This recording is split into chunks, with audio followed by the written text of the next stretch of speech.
Oke, siap lanjut kembali? Oh, siap ya. Deret geometri tak hingga. Apa sih deret geometri tak hingga? Deret geometri tak hingga itu juga disebut juga nanti deret geometri konvergen ya. Disebut juga deret geometri konvergen. Konvergen. Oke. Artinya apa? Kalau kalian deret geometri yang biasa nih, deret geometri yang biasa itu contohnya gini ya, biasa. Nah, seperti biasanya kalian punya misalnya 1 terus 3 terus 9 terus 27 terus 81 dan seterusnya. Ini semakin membesar, semakin lama semakin membesar. Jumlahnya nggak bisa dihitung gitu ya.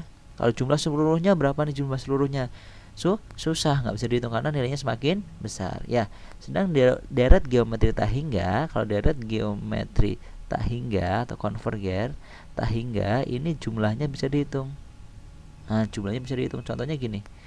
Nah, datanya nanti bentuknya gini.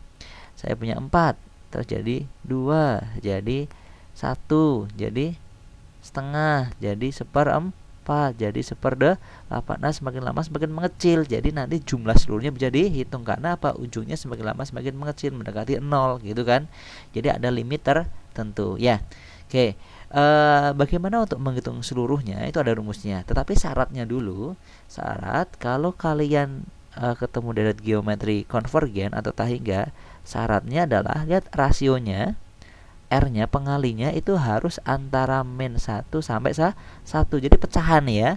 Kalau sebuah bilangan dikalikan pecahan yang bilangnya antara min 1 sampai 1 otomatis makin mengecil ya. Ini tidak hanya berlaku untuk positif tapi juga berlaku untuk negatif. Contohnya gini.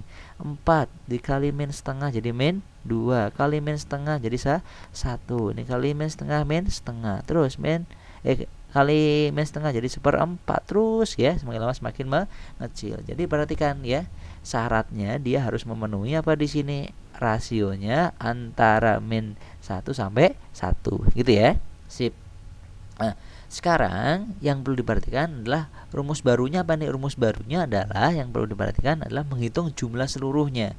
S tak hingga ya. Jumlah tak hingganya. Oke. S tak hingga atau jumlah tak hingga. Nah, biasa dilambangkan gini, S menuju S tak hingga gitu ya. Jumlah seluruhnya ya, S itu jumlah seluruhnya. Jumlahnya kalau dijumlahin seluruhnya itu bisa dihitung ya. Oke, misalnya itu dijumlahin nanti 4 tambah 2 tambah 1 tambah setengah tambah 1/4 tambah 1/8 terus ini jumlahin terus, ini akan ketemu jumlahnya disebut S tak hingga gitu ya. Sip. Rumusnya apa? S tak hingga. S tak hingga ini rumusnya adalah A dibagi 1 min R. Udah gini aja ya. Ini adalah rumus dari S tak hingga. Oke, sip. Contohnya ini deh ya. Kalau kalian perhatikan barisan atau bilangan ini ya. Ini nilai A-nya berapa nih? Nilai A-nya. Suku yang pertama. Nilai A-nya berapa?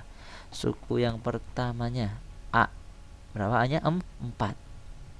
Oke. R rasionya pengalinya ini bagi ini ya. 2 atau dikali setengah. Ya kan? Ini ke sini kali setengah. Jadi rasionya adalah setengah. Sip. Tinggal kalian masukin ke rumus. Yuk sini asupkan ke rumus. Oke, S tak hingga. A-nya berapa ayo tadi? 4. Dibagi 1 kurangi setengah. Yuk kita hitung. Berarti 4 dikurangi 1 kurangi setengah. 1 kurangi setengah berapa? Setengah. Tinggal 4 kali setengah ya. 4 kali setengah. 4 bagi setengah atau 4 dikali 2/1. Hasilnya berapa? Ada 8. Sip. Jadi jumlah tak hingganya, kalau ini jumlahkan seluruhnya, jumlahnya adalah seluruhnya berapa? Ada 8 gitu ya. Oke, paham sampai sini? Cukup? Cukup. Oke.